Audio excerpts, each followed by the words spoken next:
Money isn't just numbers, it's emotions, and these emotions often lead us to make poor financial decisions. Have you ever wondered why you keep getting stuck in the cycle of making money only to lose it again? In this video, I will reveal the 5 most dangerous psychological traps about money that I've learned from the psychology of money, and more importantly, how you can avoid them. The first lesson, the price to pay. Most people want to make money quickly and easily, but what very few truly understand is that anything of value in life comes with a price. Nothing is free, and this is especially true when it comes to investing. That price is not just the money you spend to buy stocks or real estate, but also the psychological pressure you must endure. The anxiety when the market drops, the doubt when your portfolio is losing value, the fear when others start panic selling, leaving you uncertain about whether you should follow suit. Not everyone has the emotional resilience to manage these feelings, which is why many investors fail. Not because they chose the wrong assets, but because they lacked the patience to endure difficult times. Let's compare this to something more familiar: exercising. If you decide to start a fitness journey, you won't see results immediately. In the first few days, you'll feel sore, exhausted, and even tempted to give up. But if you persist for 3 months, 6 months, or a year, you'll start noticing significant changes. The problem is that many people quit before they see any results. Investing is no different. Imagine you had invested in the S&P 500 index fund in 1980. Looking back from today, you would see that your investment had grown by more than 11,000%. But what few people talk about is that the journey to reach this number was far from easy. To achieve this growth, you would have had to endure a total of 13 years in which your portfolio dropped more than 20% from its previous peak. Not only that, but there were moments when your portfolio lost up to 50% of its value in just a few months. Ask yourself, if you were in that situation, would you have the composure to hold on to your investments? Or would you panic and sell, like so many others did? The irony is that the people who make the most money in the market are not the smartest or the most skilled traders, but those with the strongest mental resilience. The more you can endure volatility, fear, anxiety, and doubt while sticking to your investment strategy, the more effectively your money can work for you. Warren Buffett once said, "The stock market is a device for transferring money from the impatient to the patient." This is a truth that very few people realize until they lose money due to emotional decisions. As Morgan Housel emphasizes in The Psychology of Money, good investing doesn't mean chasing the highest returns. Those kinds of returns often come from luck and cannot be repeated. Instead, good investing is about achieving results that are good enough and sustainable over the long run. Because in investing, the winners are not those with the most complex strategies, but those who can stick to their plan long enough to reap the rewards. So, when you invest, always remember that big returns come with a price, and that price is often not money, but emotions. The person who can control their emotions will have the advantage in the long game. The second lesson, the impact of opportunity. In life, and especially in finance, we tend to glorify hard work, intelligence, and personal strategy as the key factors determining success. However, what very few people truly acknowledge is that opportunity, or in other words, luck, plays a much bigger role than we often realize. This concept can be difficult to accept at first, but once understood, it completely changes the way we perceive wealth and the path to success. We like to believe that success is the result of personal effort and deliberate decisions. But in reality, many factors beyond our control have a significant impact on financial outcomes. Our background, the country we live in, the timing of our entry into the market, and the people we know, all of these can make a huge difference between someone who becomes wealthy and someone who struggles to make money. Morgan Housel, in The Psychology of Money, emphasizes that one of the main reasons many people fail to achieve financial success is that they underestimate the role of opportunity. We often look at successful individuals and try to replicate their path without realizing that their circumstances and conditions may be entirely different from ours. Take the example of Bill Gates, one of the richest people in the world, known as a tech genius and an outstanding entrepreneur. When examining his journey, it's easy to conclude that Gates succeeded due to his exceptional intelligence and relentless work ethic. While this is true, it is not the whole story. One critical but often overlooked factor is that he had early access to computers, an incredibly rare opportunity at the time. Gates attended Lakeside School, the only high school in the US in the 1960s that had a computer for students to practice programming. At that time, computers were a luxury even for many universities, let alone high schools. Only a tiny fraction of students worldwide had an opportunity like Gates. If he had not been exposed to this technology early on, would he have discovered his passion for programming and gone on to build the Microsoft empire? We cannot say for certain, but clearly, luck played a significant role in shaping his career path. However, when we look at successful people like Bill Gates, we often focus only on what they did, rather than examining the broader context. We ask, what did he do to become rich? Or can I do the same thing to achieve success? But if we merely try to copy someone's personal strategy without considering the surrounding circumstances, we risk making a serious mistake. Husserl explains that instead of focusing on individuals, a more effective approach is to observe common patterns, the paths that many people have taken to succeed, to maximize our own chances of success. If one person does X and becomes wealthy, but thousands of others do Y and also achieve wealth, then the probability of success in doing Y is clearly much higher. For example, many people idolize Elon Musk and try to emulate him by diving into pioneering tech industries like AI or electric vehicles. But they forget that Musk not only has deep technical expertise, but also had a massive advantage.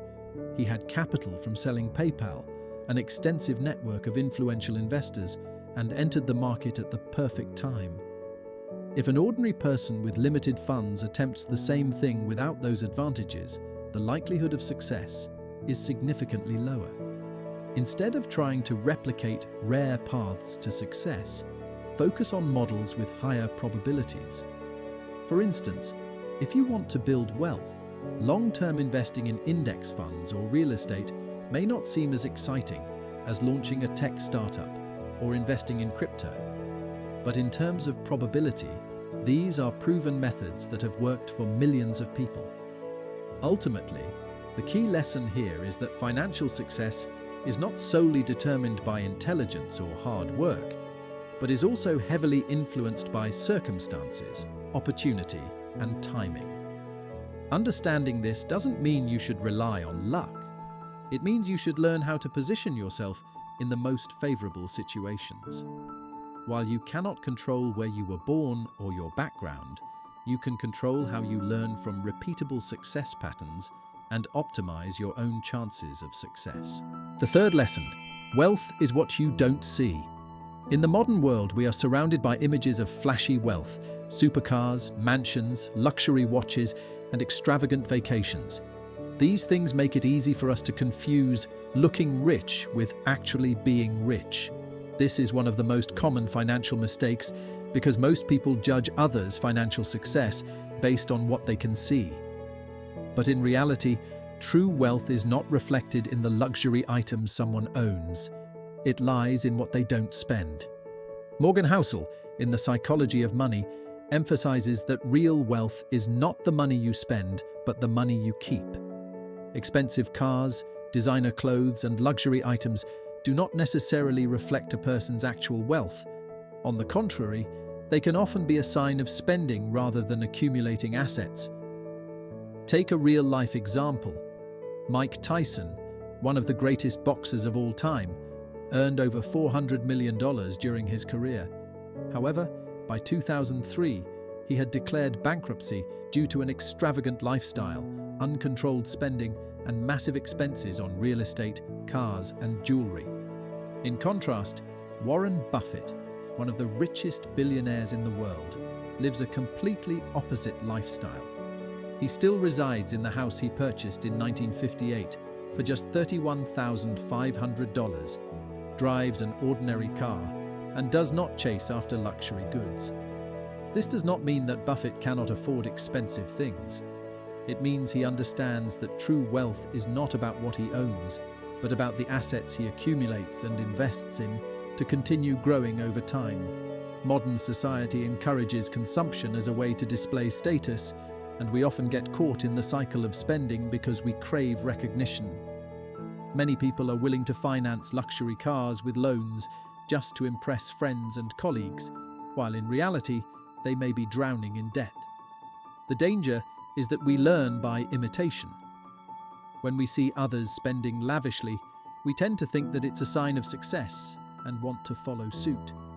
But if the people we are imitating are merely spending all their money instead of building wealth, then copying them will trap us in a negative financial cycle.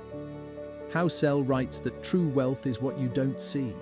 The cars not bought, the diamonds not owned, the home renovations postponed, the clothes not purchased, and the first-class flights declined. This means that truly wealthy people often do not flaunt their wealth. They understand that real wealth is the ability to control their financial future, not the display of luxury items to impress others. Another classic example is Ronald Read, a janitor and gas station attendant in Vermont, USA. He lived a simple life, drove an old car, and never boasted about his wealth. However, when he passed away in 2014, people were shocked to discover that he had quietly accumulated a massive fortune worth $8 million through decades of saving and investing in stocks. No one could have guessed that someone as unassuming as Read was actually a millionaire. This is the perfect example of how real wealth is not about what you show to the world, but about what you accumulate and protect. The key lesson here is, if you truly want to be wealthy, don't focus on looking rich. Instead, aim to save and invest as much as possible, rather than spending just to impress others. This does not mean you have to live frugally or give up all the joys in life, but rather that you must understand the difference between spending money to appear wealthy and using money to build real wealth. When you change your perception of wealth and start adopting the financial habits of truly wealthy individuals, you will not only safeguard your finances, but also create sustainable prosperity in the long run. The fourth lesson: use money to buy control. In the journey of understanding personal finance, the lesson that left the deepest impression on me is this: money is not just a tool for purchasing goods. More importantly, it is a means to buy control over your own life. This is something many people overlook when evaluating the true value of money. Most people think that earning more money means being able to buy more: nicer homes, luxury cars, expensive designer clothes. But in reality, the greatest value of money is not in material things, but in freedom. The freedom to choose how to live, the freedom to control your time, and the freedom to pursue what truly matters to you. Imagine this: two people both earn $100,000 per year. The first person lives a lavish life, drives an expensive car, and takes luxurious vacations, but worries about debt every month and faces constant financial pressure.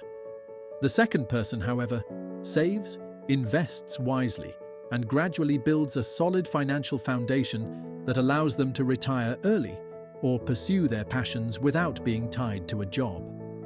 Both earn the same income, but who is truly wealthy? The answer does not lie in what they own, but in how much control they have over their lives. One of the reasons money contributes to happiness is that it gives us the power of choice. For example, if you have a substantial amount of savings, you can quit a job you dislike, spend more time with your family, or turn down opportunities that don't align with your values without feeling financial pressure. This is something that very few people recognize. Wealth is not just the money in your bank account, but the ability to say no to things that don't serve you and yes to what truly matters. Another real-life example is the story of billionaire Warren Buffett. Despite having a fortune worth tens of billions of dollars, he does not live in a luxurious mansion or chase an extravagant lifestyle. The reason is that he understands money is not for buying material things to impress others, but for maintaining control over his own life. He does not have to follow a packed schedule, nor is he pressured to work 80-hour weeks to sustain an expensive lifestyle. Instead, he spends his time doing what he loves, reading, investing, and enjoying life on his own terms. Many people believe that financial freedom means having millions of dollars in the bank, but in reality, it is about being able to live life on your own terms without being constrained by money. This does not mean you have to give up all spending or live an extremely frugal life. Instead, you should think about whether each dollar you earn is bringing you closer to or further from having control over your own life.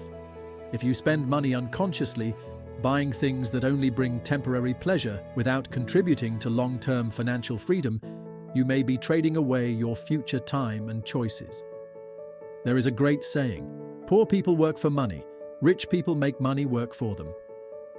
If you only earn money to spend, you will always be stuck in the cycle of working, spending, working again.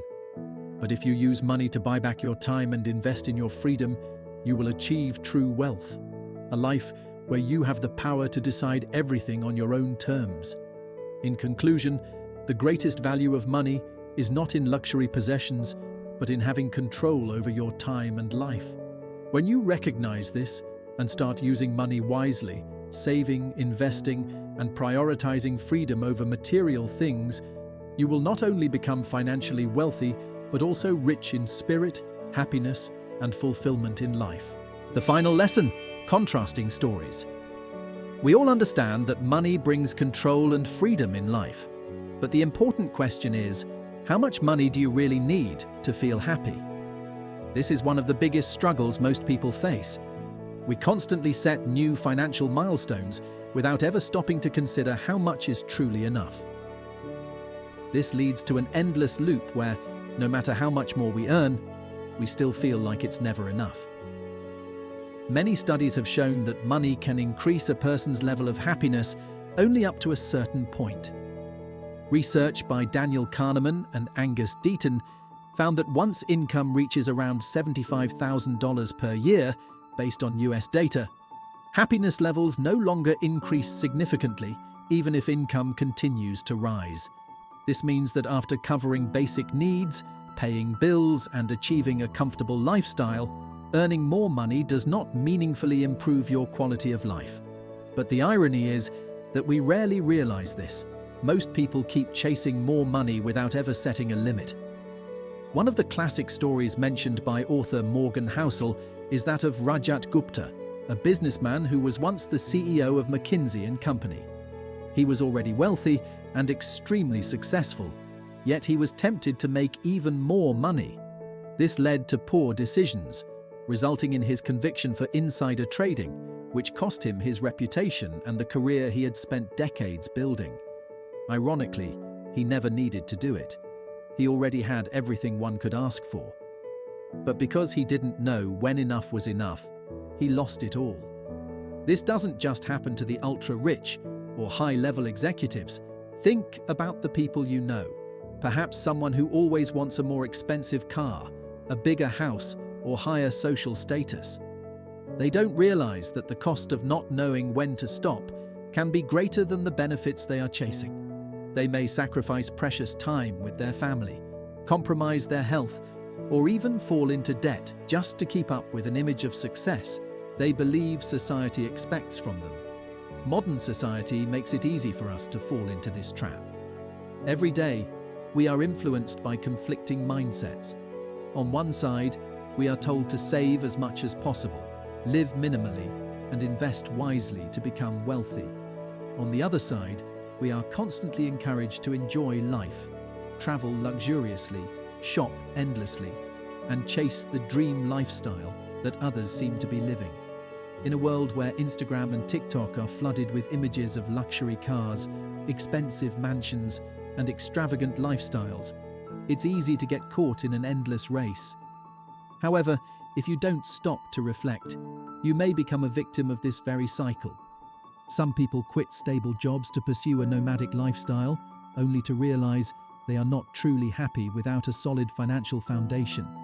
Others spend their entire lives accumulating wealth, only to reach old age and regret missing precious moments with their family and friends. So how can we avoid falling into this trap? The answer lies in understanding yourself and setting financial limits that align with your personal values. Determine a number that allows you to live a comfortable life rather than chasing societal expectations. When you have a clear number in mind, you will be less influenced by external pressures and can focus on what truly matters: family, health, relationships, and overall happiness. Housel emphasizes that money is just a tool, and its true value lies in how you use it to create the life you desire. When you stop chasing money blindly and start using it meaningfully, you will realize that true wealth is not about the balance in your bank account, but about the ability to live a life that aligns with your values and priorities. These lessons have not only changed my mindset about finances, but have also impacted many aspects of my life. After reading this book and applying its principles, I realized that the way we perceive money, opportunities, and success can determine our long-term happiness and stability. Understanding the factors that influence personal finance, from recognizing invisible opportunities and using money to buy freedom to distinguishing between true wealth and superficial wealth, has helped me avoid many mistakes I previously didn't even recognize. However, I know that most of us have, at some point, fallen into these financial and psychological traps. Maybe you've spent a significant amount of money just to impress others, pursued an unclear financial goal, or rushed into the money-making race without identifying your own enough point. Perhaps you've felt pressure when seeing others become wealthier and more successful, or you've made financial decisions based on emotions rather than long-term strategy. These moments are not wrong because we are human, and we are easily influenced by our surroundings. But what truly matters is awareness. Do you recognize these patterns in yourself, and what will you do to break free from them? If you've ever fallen into one of these emotional traps, whether consciously or unconsciously, now is the time to reflect and make adjustments. You can start by asking yourself, why do I want to make more money? Am I pursuing financial stability or just seeking validation? Do I truly need what I am striving for? Take some time to think about your financial goals and ensure they align with your values and life priorities rather than being dictated by societal standards. I'm very curious to hear about your experiences in your financial journey. Have you ever found yourself stuck in an endless cycle of making money without a clear stopping point? Have you made any financial decisions that, in hindsight, you realized were driven by emotions rather than logic? And most importantly, now that you're aware of these factors, what will you do to adjust?